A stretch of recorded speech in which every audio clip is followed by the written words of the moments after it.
Ministerio Palabras de Vida Eterna, ministrando fe y esperanza en el Señor Jesucristo. Comentarios, reflexiones y exhortaciones referentes al libro de Esdras, por Oswaldo Huerta, de la Iglesia del Jardín Guerrero, en Querétaro.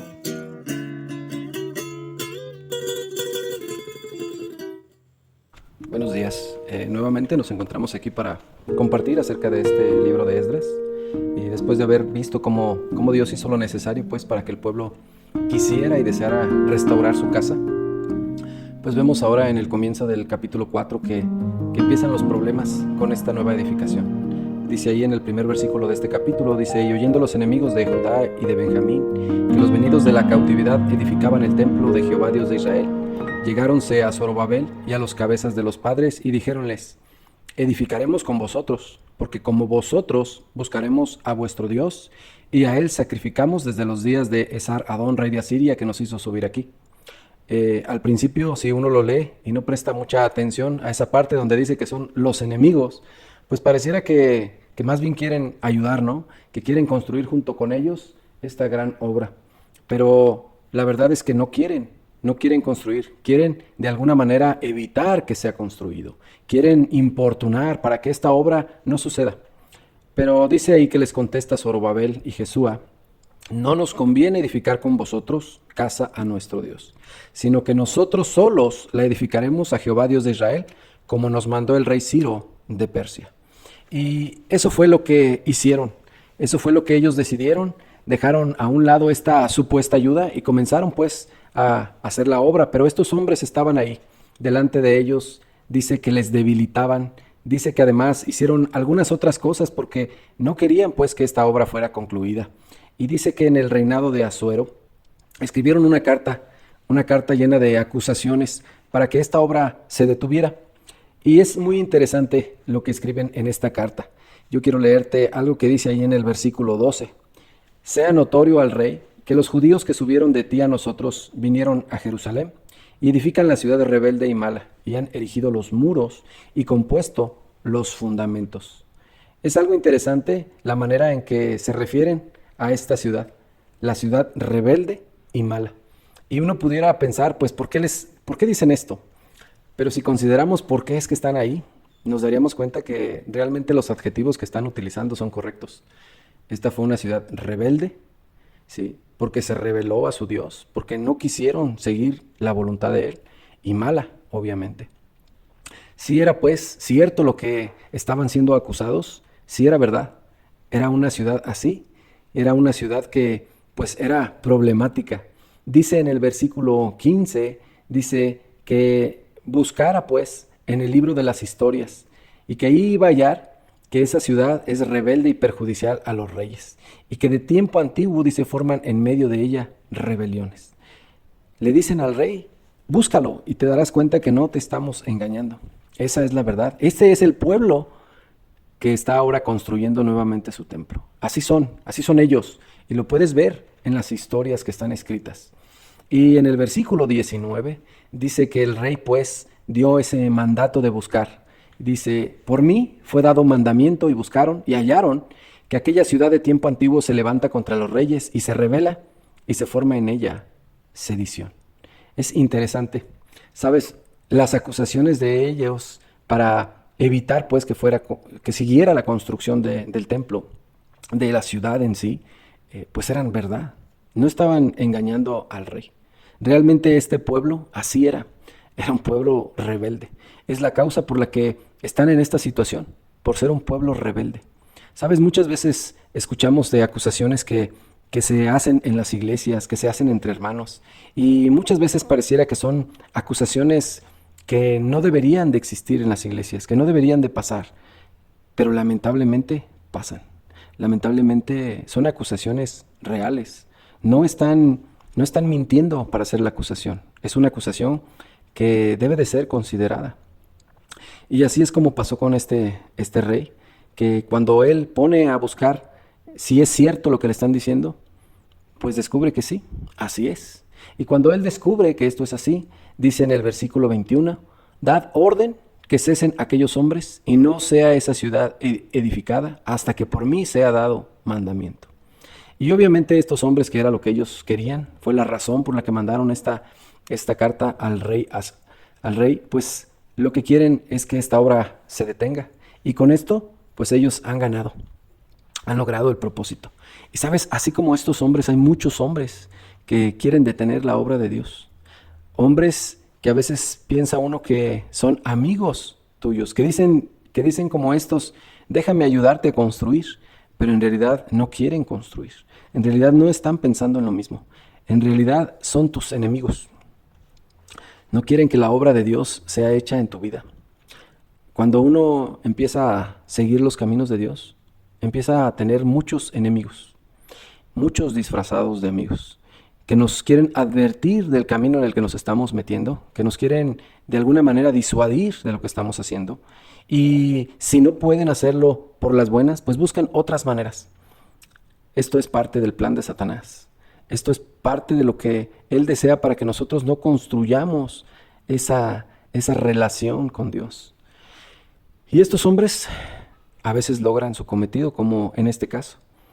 Las obras cesaron, dice en el versículo 24 de este capítulo 4, dice, cesó entonces la obra de la casa de Dios, la cual estaba en Jerusalén, y cesó hasta el año segundo del reinado de Darío, rey de Persia.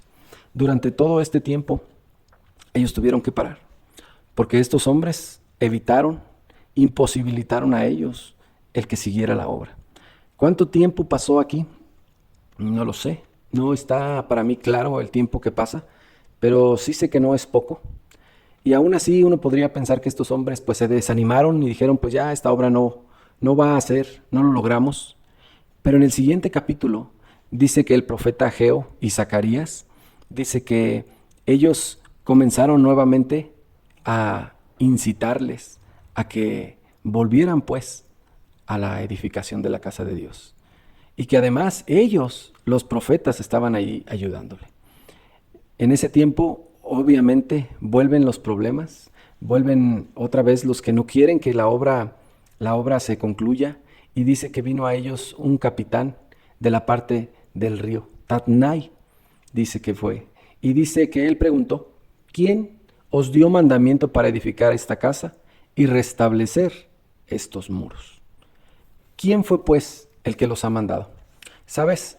La verdad es que quien les mandó fue Dios. Él fue quien les mandó, pero obviamente usó hombres. Y eso es algo que nosotros también debemos aprender. A veces nosotros recibimos un mandato de un hombre y pensamos como que es pues algo que él quiere. Pero a veces las cosas que nos son mandadas por alguien pueden ser también cosas que Dios está mandándonos. Y está usando a ese hombre para que nosotros nos demos cuenta, para que entendamos su voluntad. Este hombre de Tatnai, el capitán, envía pues una carta al rey Darío. Y en esta carta pues le manifiesta lo que estaba ocurriendo. Dice pues ahí en el versículo 8, sea notorio al rey que fuimos a la provincia de Judea, a la casa del gran Dios, la cual se edifica de piedra de mármol, y los maderos son puestos en las paredes, y la obra se hace apriesa y prospera en sus manos. Y sabes, me llama mucho la atención en este versículo, cómo dice pues este hombre, fuimos a la provincia, a la casa del gran Dios. Es algo para mí tan interesante que él se refiera a nuestro Dios de esa manera, porque yo no veo pues ahí que él hable de que él era del pueblo de Dios, pero aún así le reconocía. Y hay también algo muy interesante, porque este hombre, aun cuando tenía la autoridad para decir, pues dejen de construir en lo que veo qué es lo que está pasando aquí, en lo que veo cómo es que ustedes tienen permiso, déjenme ver a ver qué pasa, paren la obra, dice que no lo hace. Dice que él dejó que continuara la obra en lo que él veía que era lo que estaba pasando. Y en esta carta pues que envía al rey Darío, pues yo veo algo que quizá no es claro, no lo está expresando con palabras, pero él habla de un gran Dios. Y sabes, yo solamente escucho a las personas referirse así a nuestro Dios cuando han creído en él. Yo quiero pensar que este hombre, a pesar de no ser del pueblo de Dios, creía en ese gran Dios. Tan creía que no hizo que cesaran las obras, dejó que continuaran. Y en esta carta también pues dice que hablando a estos hombres, ellos respondieron, dice en el versículo 11, respondieron así: nosotros somos siervos de Dios, del cielo y de la tierra, y reedificamos la casa que ya muchos años antes había sido edificada. la cual edificó y fundó el gran rey de Israel. Mas después que nuestros padres ensañaron al Dios de los cielos, Él los entregó en mano de Nabucodonosor, rey de Babilonia, caldeo, el cual destruyó esta casa e hizo transportar el pueblo a Babilonia.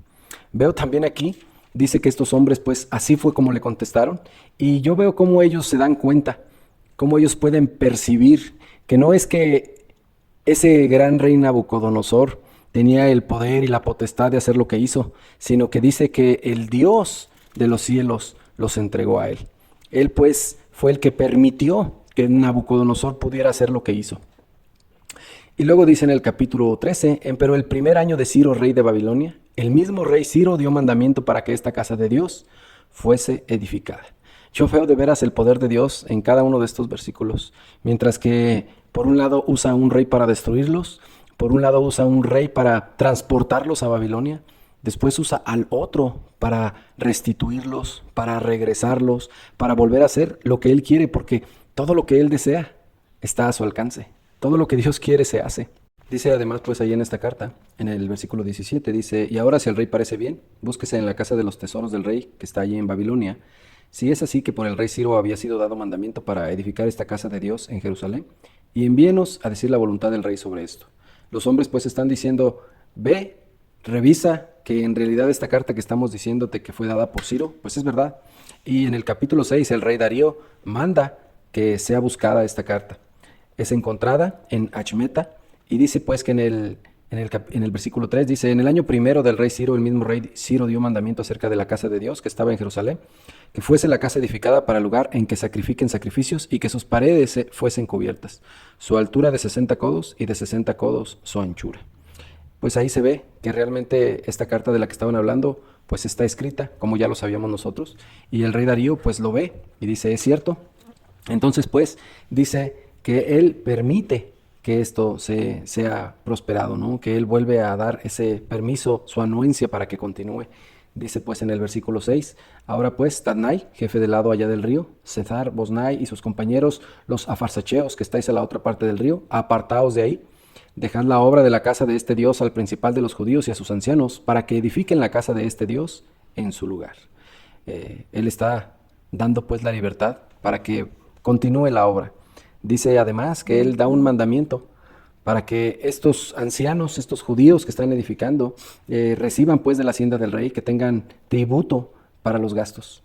Y además dice en el versículo 10, para que ofrezcan olores de holganza al Dios del cielo y oren por la vida del rey y por sus hijos. Y en el versículo 11, este versículo de veras es algo pues muy muy interesante, porque dice, también es dado por mi mandamiento que cualquiera que mudar este decreto sea derribado un madero de su casa y engiesto sea colgado en él y su casa sea hecha muladar por esto. Y el Dios que hizo habitar ahí su nombre destruya a todo rey y pueblo que pusiere su mano para mudar o destruir esta casa de Dios, la cual está en Jerusalén. Yo, Darío, puse el decreto, sea hecho prestamente. No solo Darío da permiso, aún pone un decreto que evita que haya otro rey que lo quite, que evita que alguien pueda decidir no permitirlos en otro tiempo. Él dice, no sea así, que sea pues terminada esta obra. Y ahí vemos pues nuevamente cómo Dios sigue usando a estos reyes para hacer su obra, cómo Él tiene esa potestad para poder lograr su voluntad. Vemos pues que dice que los ancianos edificaban y prosperaban conforme a la profecía de Ageo y de Zacarías, y edificaron y acabaron por el mandamiento del Dios de Israel, esto en el versículo 14, y por el mandamiento de Ciro y de Darío y de Artajerjes, rey de Persia. Y en el versículo 15, pues está la conclusión, dice, y esta casa fue acabada al tercer día del mes de Adar, que era el 6º año del reinado del rey Darío. Han concluido esta reconstrucción, han pues terminado de construir nuevamente la casa de Jehová. Y pues otra vez están gozosos, dice, los hijos de Israel, los sacerdotes y los levitas y los demás que habían venido de la transportación, hicieron la dedicación de esta casa de Dios con gozo y ofrecieron en la dedicación de esta casa de Dios becerros, carneros, corderos, machos, todo pues lo que Dios mandaba. Pusieron a los sacerdotes, a los levitas sobre la obra de Dios. Todo lo que antes se hacía, querían volverlo pues a retomar, querían que volviera a ser como antes fue. Dice que hicieron inclusive la Pascua a los 14 del mes primero porque los sacerdotes y los levitas se habían purificado. Todos fueron limpios y sacrificaron la Pascua por todos los de la transmigración y por sus hermanos, y comieron los hijos de Israel que habían vuelto de la transmigración, y todos los que se habían apartado a ellos de la inmundicia de las gentes de la tierra para buscar a Jehová, Dios de Israel. Y celebraron la solemnidad de los panes ácimos 7 días con regocijo, por cuanto Jehová los había alegrado y convertido el corazón del rey de Asiria a ellos para esforzar sus manos en la obra de la casa de Dios, del Dios de Israel. Pues aquí vemos la culminación de la reconstrucción del templo de Dios, pero vemos cómo al final el que se lleva la gloria es Dios, porque Él fue el que lo permitió. Y así es pues también en nuestra vida. Es Dios quien permite que las cosas pasen, que las cosas funcionen. Muchas veces nosotros de alguna forma queremos dar honra a otros, pero el único que merece la honra es Él. Nosotros podemos ver en este libro de los que construyeron y podemos ver a ese Zorobabel que estuvo ahí pues atento en la obra, podemos ver a Ageo, a Zacarías que estuvieron también animándoles, podemos ver que hubo hombres haciendo la obra, pero el querer y el hacer lo puso Dios. Y es Dios pues quien merece siempre la honra. Es Dios pues el único, dice la Biblia, y dice que Él es el único que sí es digno de todo honor y toda gloria.